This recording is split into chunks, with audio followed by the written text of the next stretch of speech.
The grad student who discovered a way to control anybody's iPhone from anywhere in the world. On this edition of Politicking.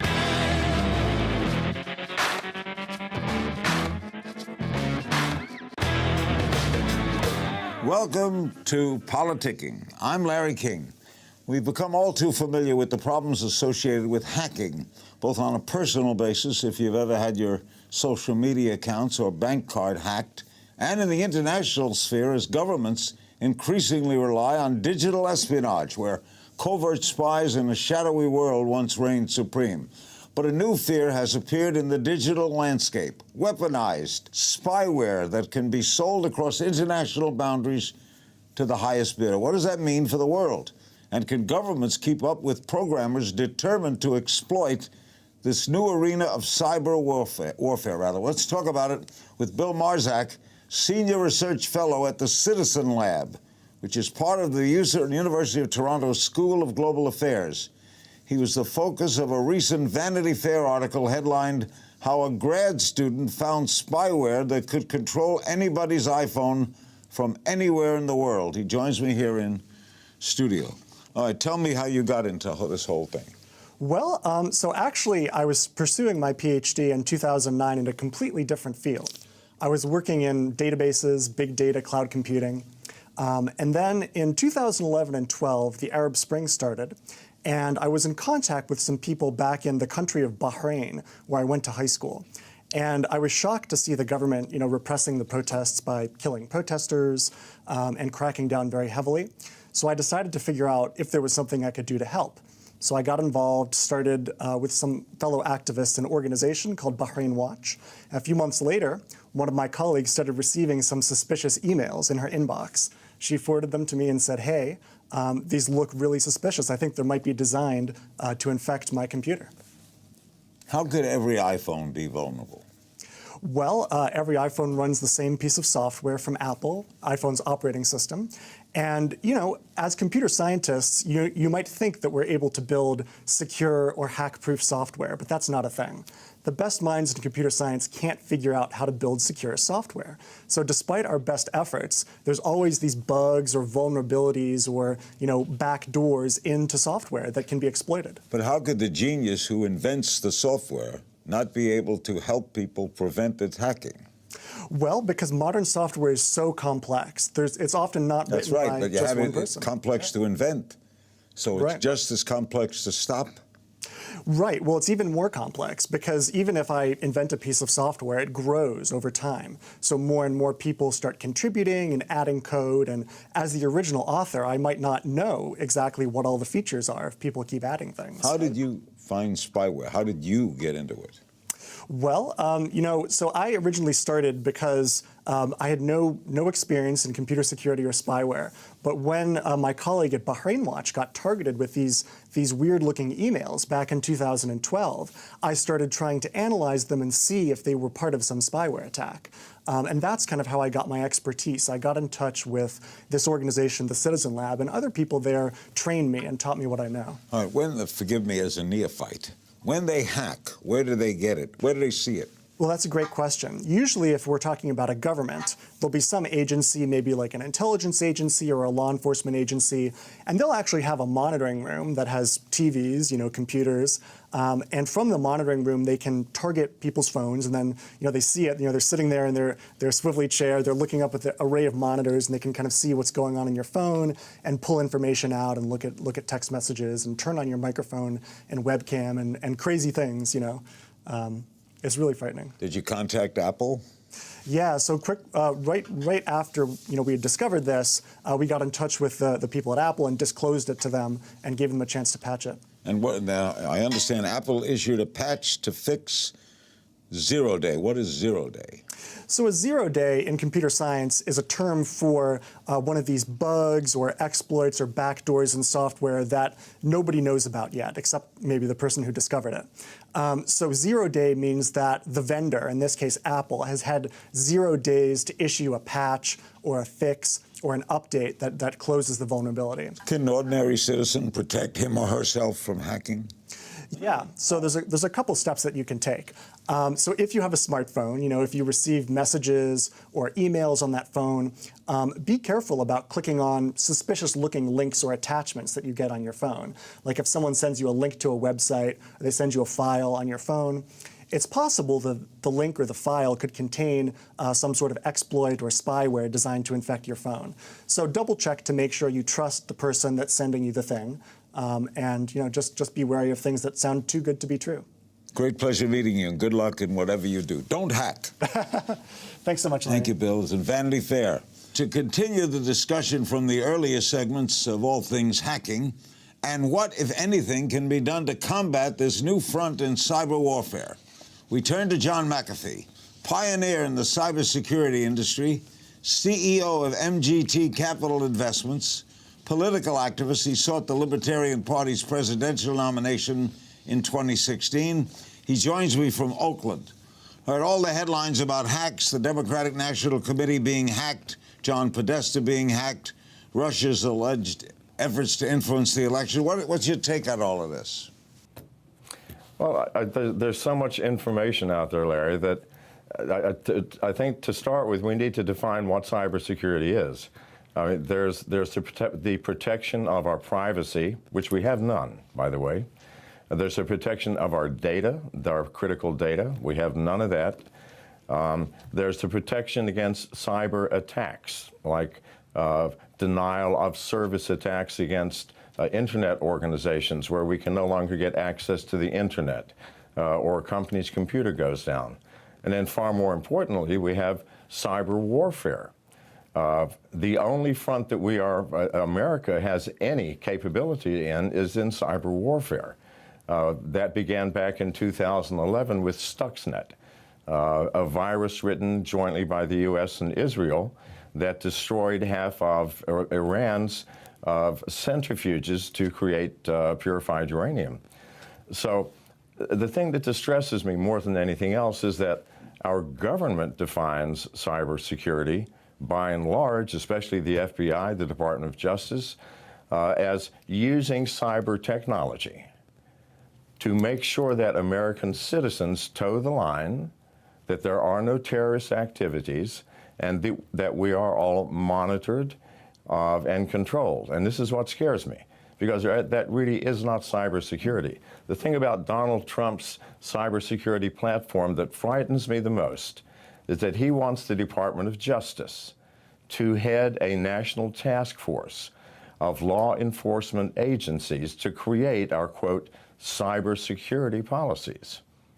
Well, the agency that's going to head that up, we know is going to be the FBI. They are the lead technologists within the Department of Justice. And look at what happened to the FBI. In 2013, they were shut down by Anonymous. In 2015, the Chinese stole every record that the FBI had.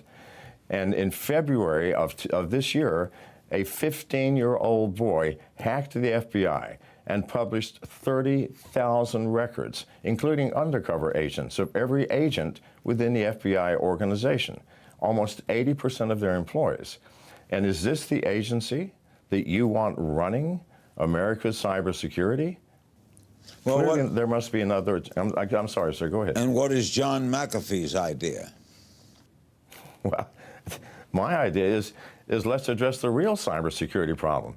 For example, what the FBI has, what the NSA has, what every covert agency within the U.S. government has is software and hardware capable of listening in on every conversation between every American citizen, reading every text message, reading every email, knowing who our contacts are, knowing everything about us. And these are being used against us now. Why don't we take all of that effort and realize that the American government itself has no security? The Chinese walked off with 23 million records from the Office of Personnel Management last year. As easy as could be, and yet that office was protected by the state-of-the-art cyber protection technology. We don't have any. You think Russia attacked the Democratic Party? Do you think the DNC and Podesta, Julian Assange had anything to do with this? What's your view of that? Okay, well, here's the truth is, Larry, when the FBI or when any other agency says the Russians did it, or the Chinese did something, or the Iranians did something, that's a fallacy. Any hacker capable of breaking into something is extraordinarily capable of hiding their tracks. If I was the Chinese and I wanted to make it look like the Russians did it, I would use Russian language within the code. I would use Russian techniques of breaking into organizations. So there simply is no way to assign a source for any attack. This is a fallacy. This is what the FBI and other agencies want us to believe so that they can manipulate our opinions. But I can promise you, if it looks like the Russians did it, then I can guarantee you it was not the Russians. What do you think of WikiLeaks? You know, I believe that we should know, as American citizens, the truth of what is happening within our government, Larry.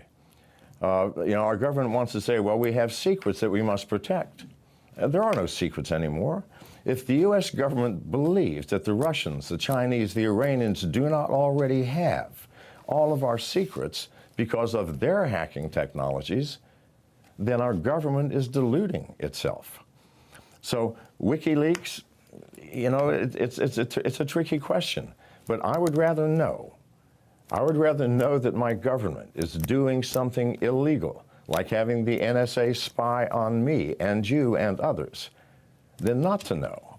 Surely this is the only sane way to look at this. What's the purpose? The old comic strip Pogo used to say, we have found the enemy and it is us. Why would the government want to hack John McAfee's computer? Why? For what possible reason? John McAfee. Why? Well, if it's me, then it's for any number of reasons. I'm the most outspoken critic of the FBI. So what? Of the NSA. It's in America, you can criticize them. They hack you to find out what? To find out who I'm talking to, who my friends are. Am I involved in some subversive organization? Am I doing something anti-American or undemocratic? Am I doing something that might in some way harm the administration or divulge a secret which I may possess? But I have the right to privacy. It's in the Constitution.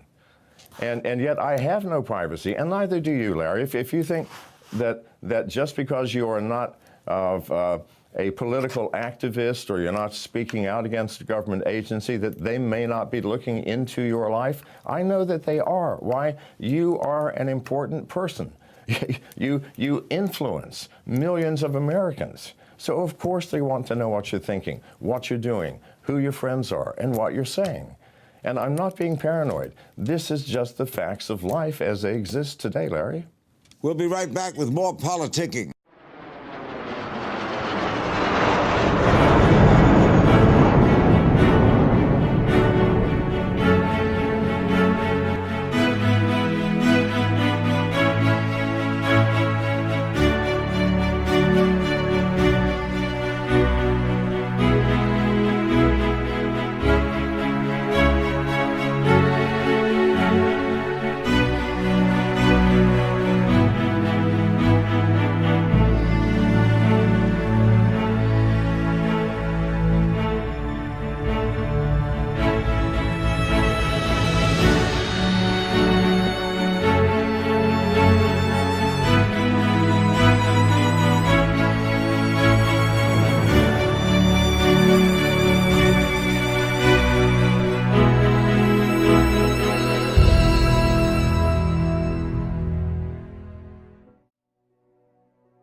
Recently, Obama said that the United States are going to respond to Russian cyber attacks. Tell me what the United States can do. Well, Whether it's Russia, China, or Iran, what can we do? Here is the problem. In terms of cyber attack, in terms of cyber warfare, we could destroy every country on the planet by, number one, taking out their power supply permanently. That's trivial. The unfortunate thing is, it is so easy to do and so cheap to create weaponized software, so can every other country in the world. There's not a single country that could not bring us down if they so choose. Why hasn't it happened? We're in the same sort of détente that we were in the 50s and 60s, where nobody can push a button because they fear the response that might occur. We have weapons of software, weaponized software coming out the kazoo, but we have no protection. We have no security. There is no way to stop attacks from others. If we had any, then we would not have had the attacks against the Office of Personnel Management. The FBI could not have been hacked by a 15-year-old boy. We all need to get real here. How? Our country, I'm sorry. No, go ahead. Finish what you were going to say. Well, it's simply that it is so easy to create the weapons, weaponized software to destroy, harm, and create chaos within other countries that we have totally forgotten the protection of ourselves. And had not the FBI and the NSA applied all of their talents into watching me and you and all of your viewers, we would actually have some cyber protection. But all of that effort has been placed on a country that is afraid of its own citizens. Who approves afraid that? Of people. Who signs I'm off sorry? on that? Who signs off on their spying on us rather than on the other guy, the bad guy? Well, Who edicts that? Well, allegedly, it would come through the executive branch. But apparently the NSA on its own took on the task of spying on Americans rather than its assigned task of spying on foreign countries without any oversight. I mean, we are out of control here in cybersecurity. We need people who truly understand the full breadth of this. It is a complex problem involving not just our privacy and our security as individuals or as companies, but as a nation. The very existence of our culture, of America, depends on a change. And it can't happen without new people, without new blood, without new talent. Nixon did this without the internet. He invaded psychiatrist's office. He tried Watergate, right? Now, Right. imagine, let's say, an evil president. Now, you don't think Obama cares about going into your cyberspace, do you? Do you care? Do you think he does? I don't think so. No, obviously he doesn't, else it would not be happening. So you think he does know about it or doesn't know about it? Well, whether he does or doesn't, he doesn't seem to care. Clearly someone doesn't care. I am smart enough. I've been in this business my whole life, Larry, and I'm smart enough to know when I buy a new telephone, within 3 days, some agency of the government has invaded my privacy by placing spyware on my phone, listening to me, watching me, reading my emails and text messages. I've long since given up on trying to prevent that. Instead, I use older technology for communications that matter to me, flip phones that can't be hacked. That's what I have. But this, well, good man, and stay with it, because I know when it's happening to me. Good heavens, I'm 71 and I've been in this business for 50 years, so I know that it's happening, All right, and not just to me. And can the same brilliance of technology counteract it? Yes, absolutely. But we have to have someone at the top or someone in authority that will say, look, the FBI, your job is not to spy on American citizens randomly, at will, by getting sign-offs by some judge that you wake up at 2 o'clock in the morning who doesn't seem to care, to give you a warrant that will allow you using a device called a Stingray, created by Harris Corporation, that will read and listen to everybody's conversation within a half-mile radius, even though you have a warrant for just one person. Please, this is actually happening. It has to stop. And we have to apply ourselves to the task of securing our country, our corporations, and ourselves from attack from any number of quarters. And we don't need one more attacker, that attacker being our own government. It's bad enough as it is. You were the developer of the first commercial antivirus program.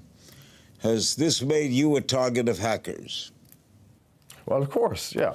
It's a badge of honor, I think, for a hacker to hack me. And it happens frequently. what happens is when people plant software on my phone, I immediately identify it. Instead of getting rid of it, I try to find out who put it there. And then I keep my phone in a safe place when I want to have a private conversation. I don't have a private conversation with my telephone in my pocket unless my thumb is over the microphone. I don't let it watch what I'm doing. I keep it in closed spaces. So I can allow this. You're painting this picture, John, that instrument, that iPhone that you have on you is an enemy of you. Of course it is. It's the ultimate spy device, Larry, and it was designed to be that. Now let me tell you why. The iPhone and Google's Android phones are designed for one purpose: to allow marketers and salesmen to have access to where you are, who your friends are, what you are buying, what color shoes you like, what color sweaters you're looking for Christmas, so that they can market those things to you. Now, because it is designed to allow that, then it is also designed to allow hackers to get in and do the same thing. I mean, I don't care if you want to sell me a pair of shoes, because I can choose not to buy them. But when a hacker gets in to steal my identity, or to listen in on a private conversations, well, that's a different thing, Larry, and that's what that's being used for. And the government uses these same facilities to spy on you, everyone who's watching you, me in particular, or anybody who looks like they are standing out of line or saying or doing something which might potentially be a threat to America. How do you know that the United States government isn't looking into what Iran is saying, what Russia is saying, what China is saying? Why can't we do the same? Well, I'm sure we are. Which is what I'm saying. There are no secrets, Larry. Not only are we watching the Chinese are watching us. We're watching the Russians are watching us. They're watching the Iranians who are watching us. So is that there are no secrets. So is that mutually assured destruction? It is if we don't stop it. If we don't develop techniques to prevent this from happening. Everything has been focused on warfare. I have software that can attack you, or violate you, or find your information. But nothing has been placed on preventing that from happening from the other side. It's like we have nuclear bombs, but no bomb shelters. This is where we are today. So where does it all end? What's your biggest fear? My biggest fear is that Donald Trump will not see the reality of our cyber situation and will allow the current madness to continue, only in worse form. His cybersecurity platform, stating he wants the Department of Justice to control a nationwide task force, is the most frightening, because we know that it will be the FBI within the DOJ. They've been hacked more than anybody. If the head of the FBI were with us right now, what would he answer to what you've just said? Well, you know, okay, so I debated on CNN the FBI mouthpiece for 15 minutes, a very slick gentleman who started off saying it's all about security versus privacy. You must give up some privacy to get security. This is when they wanted to open the iPhone.